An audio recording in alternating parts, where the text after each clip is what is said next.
a 100 metros do local onde me encontro, ali mesmo no cimo da Avenida Frei Amador Arraes. Foi nessa casa que habitei até fazer aquilo que a maior parte dos porto-alegrenses faz após acabar o secundário: deixar a cidade para ir estudar fora, na universidade. Boa parte dos porto-alegrenses, infelizmente, já não volta a viver aqui. Eu não voltei, mas aquela será sempre a minha casa e esta foi, é e será sempre a minha cidade. Tenho a honra de ser o primeiro filho da democracia a presidir às comemorações do 10 de junho. Não sei o que é viver sem liberdade. Devo ao Portugal democrático e ao Estado português boa parte daquilo que sou. Sou filho de 2 funcionários públicos, fiz o ensino básico e secundário numa escola pública, licenciei-me numa universidade pública. Portugal não falhou comigo. Permitiu que um simples estudante de uma cidade do interior, sem qualquer ligação à capital e às suas elites, fosse subindo aos poucos na vida e chegasse até aqui. O meu crescimento acompanhou o crescimento da democracia portuguesa.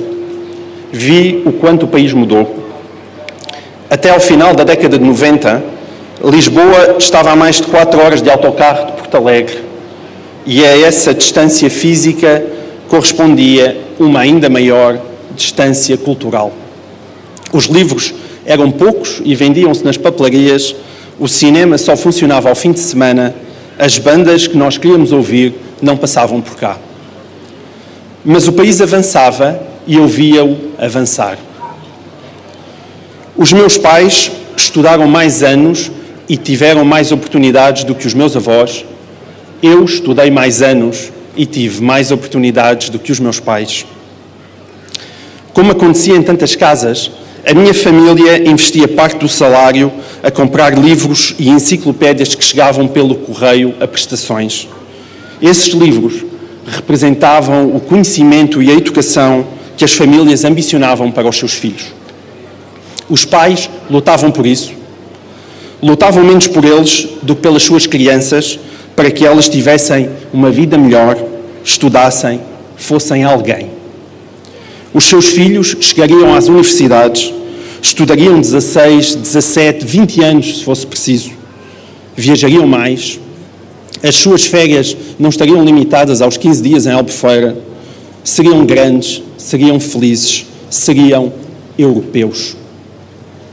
A geração dos meus pais sacrificou-se para que os filhos tivessem o que eles nunca tiveram. Mas é possível que eles tenham tido aquilo que mais nos tem faltado nos últimos 20 anos. Um objetivo claro para as suas vidas e um caminho para trilhar na sociedade portuguesa. Os portugueses lutaram pela liberdade em 1974, lutaram pela democracia em 1975, lutaram pela integração na comunidade europeia nos anos 80, lutaram pela entrada na moeda única no final da década de 90. Não é fácil saber porque é que estamos a lutar hoje em dia. É nessa dificuldade que repousam tantas das nossas angústias. As pessoas de hoje não são diferentes das de ontem. Enquanto indivíduos, continuamos a amar, a sofrer, a chorar, a rir, hoje como sempre. Boa parte de nós talvez julgue mesmo que a política é somente um cenário longínquo, distante da vida que nos importa, que é aquela que está mais próxima de nós. Daí o chamado desinteresse pela política. Mas creio que este sentimento é já uma consequência dos nossos próprios fracassos. A integração na Europa do euro não correu como queríamos. Construímos autoestradas onde não passam carros, traçámos planos grandiosos que nunca se cumpriram, afundámos-nos em dívida, ficámos a um passo da bancarrota, 3 vezes já, tivemos de pedir auxílio externo em 45 anos de democracia. É demasiado. Perguntamos-nos como foi isto possível. Criámos comissões de inquérito para encontrar responsáveis. Descobrimos um país amnésico, cheio de gente que não sabe de nada, que não viu nada, que não ouviu nada. Percebemos que a corrupção é um problema real, grave, disseminado, que a justiça é lenta a responder-lhe e que a classe política não se tem empenhado o suficiente em enfrentá-la. A corrupção não é apenas um assalto ao dinheiro que é de todos nós, é colocar cada jovem de Porto Alegre, de Viseu, de Bragança, mais longe do seu sonho.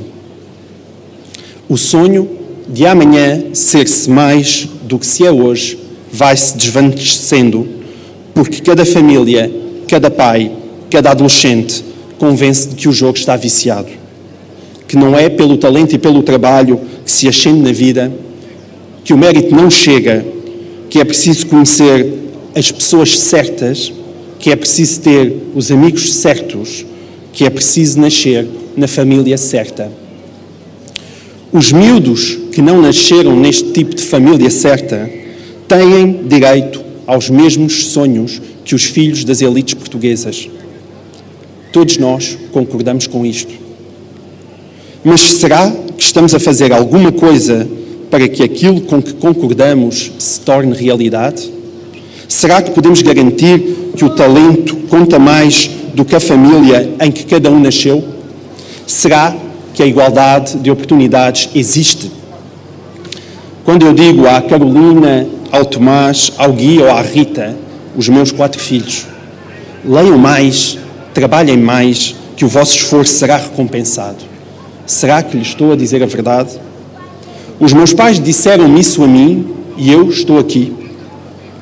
Mas será que a mesa está equilibrada e o elevador social funciona hoje da mesma forma? Ou a vida estará bem mais difícil para um jovem na casa dos 20 anos que numa economia de baixo crescimento tem de competir com uma geração mais velha já licenciada, integrada num mercado de trabalho rígido, que confere muita proteção a quem tem um lugar no quadro e muito pouca proteção a quem não o tem? No nosso país instalou-se esta convicção perigosa.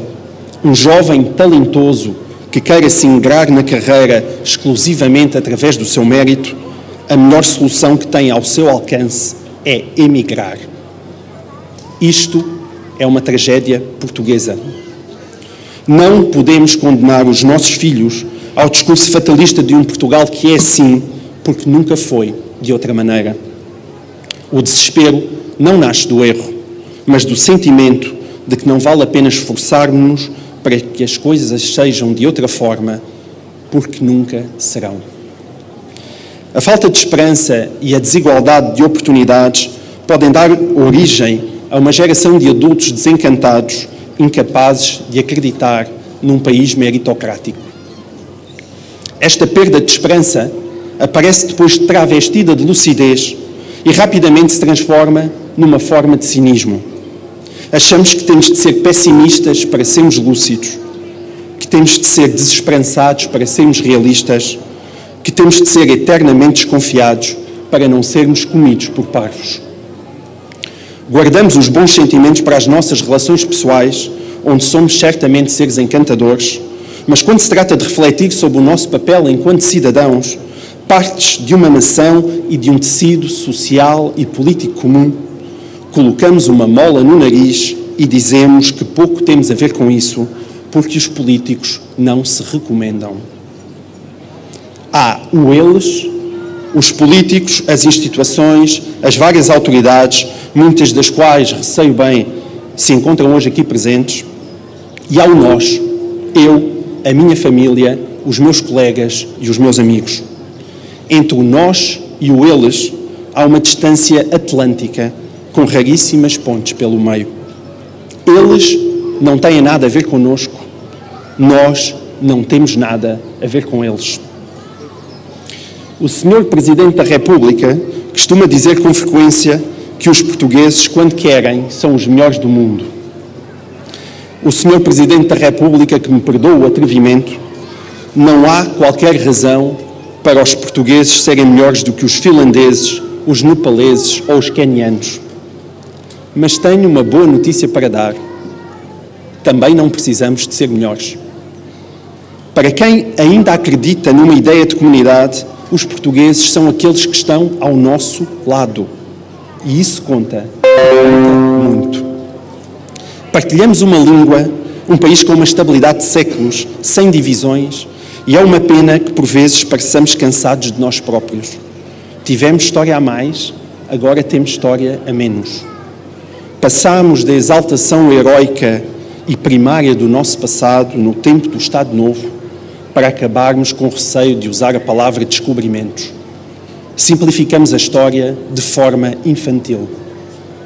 No século XVI, Luís de Camões já cantava aos seus amores por uma escrava de pele negra, tão bela e tão negra que até a neve desejava mudar de cor.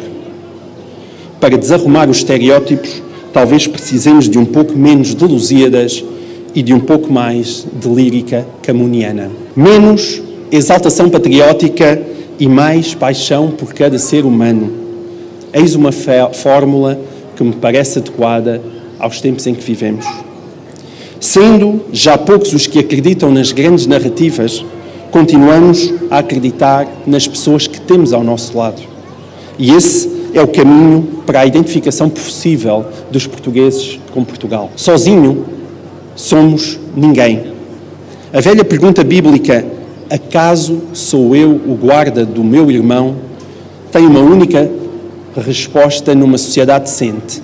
Sim, és. Num país algo desencantado, o grande desafio está em tentar desenvolver um sentimento de pertença que vá além dos prodígios do futebol. Quando o Sr. Presidente da República me convidou para presidir estas cerimónias, houve muita gente que ficou espantada, incluindo eu próprio. Mas com o tempo fui-me afeiçoando à ideia de que talvez não seja absolutamente necessário ter méritos extraordinários para estar aqui e que Portugal precisa cada vez mais de um 10 de junho feito de pessoas comuns e para pessoas comuns. Um 10 de junho que aproxima as linhas entre o nós e o eles, uma festa do português anónimo, da arraia miúda, daquelas pessoas que todos os dias fazem mais por este país do que elas próprias imaginam. O 10 de junho do meu avô, que tinha uma casa de pasto no fundo da Rua de Elvas e oferecia um prato de sopa a quem não tinha dinheiro para pagar uma refeição. O 10 de junho dos meus sogros, que tiveram de fugir de Moçambique em 1975 e reconstruir toda a vida em Portugal, com 6 filhos para criar, alguns dos quais ficaram dispersos pela família até eles voltarem a ter condições para os acolher. O 10 de junho, das 3 mulheres que criaram a minha mulher, uma delas originária de Timor, que viajaram desde o outro lado do mundo para acolher um bebê nascido em Moçambique e fazê-lo crescer numa pequena aldeia da beira interior. São histórias de vida impressionantes. Portugal não é composto apenas por instituições longínquas, parlamentos em Lisboa, políticos distantes de quem dizemos mal no café. Portugal somos nós, sou eu, são as pessoas que estão sentadas em lugares privilegiados nestas bancadas, são os militares que desfilam à nossa frente e que tanto fazem pelo seu país, são os portalegrenses debaixo do sol de junho, são as pessoas lá em casa a ouvir estas palavras. Todos temos nas nossas famílias histórias destas, de gente banal envolvida em feitos extraordinários. Temos o hábito de levantar a cabeça à procura de grandes exemplos e nem sempre os encontramos. Mas muitas vezes os melhores exemplos estão ao nosso lado e alguns deles começam em nós mesmos. Sobre cada um de nós recai a responsabilidade de construir um país do qual nos possamos orgulhar. Aos políticos que dirigem Portugal e representam os seus cidadãos, compete-lhes contribuir para esse esforço, propondo-nos um caminho inteligível e justo. Os portugueses podem não ser os melhores do mundo, mas são, com certeza, capazes de coisas extraordinárias, desde que sintam que estão a fazê-las por um bem maior. A política não falha apenas quando conduz o país à bancarrota. A política falha quando deixa o país sem rumo e permite que se quebre a aliança entre o indivíduo e o cidadão. Aquilo que melhor distingue as pessoas não é serem de esquerda ou de direita, mas a firmeza do seu caráter e a força dos seus princípios.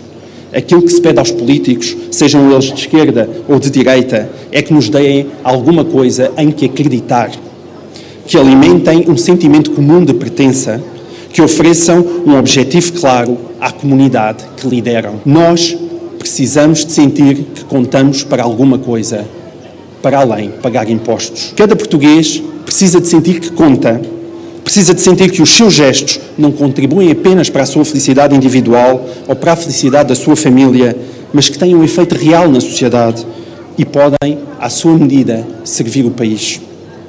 É preciso dizer ao velho que perdeu tudo nos incêndios de Pedrógão: tu contas. É preciso dizer ao miúdo que habita na pobreza do bairro da Jamaica: tu contas. É preciso dizer ao cabo-verdiano que trocou a sua terra por Portugal em busca de um futuro melhor para os seus filhos: tu contas, e os teus filhos não estão condenados a passarem o resto das suas vidas a limpar as casas das classes altas de Lisboa e do Porto. É preciso dizer à mãe ou ao pai que se sacrifica diariamente para que o seu filho possa estudar numa boa escola: tu contas. O teu esforço não será desperdiçado e, enquanto cidadão português, tens os mesmos direitos e a mesma dignidade que um primeiro-ministro ou que um presidente. E se alguma pessoa emproada vos perguntar pelo vosso currículo, digam-lhe que currículo tem tanto o académico que se dedicar a sua vida ao estudo, como o pai que decide dedicar a sua vida aos filhos. Currículo tem tanto o cientista que dedica o seu tempo à investigação, como o reformado ou o jovem que dedicam o seu tempo a ajudar os outros. São diferentes tipos de currículo, mas são currículo. E se ainda assim vos perguntarem quem é que tu achas que és, respondam apenas: sou um cidadão que todos os dias faz a sua parte para que possamos viver num Portugal melhor e mais justo. Isso chega. Aliás, não só chega, como é aquilo que mais falta nos faz. Muito obrigado.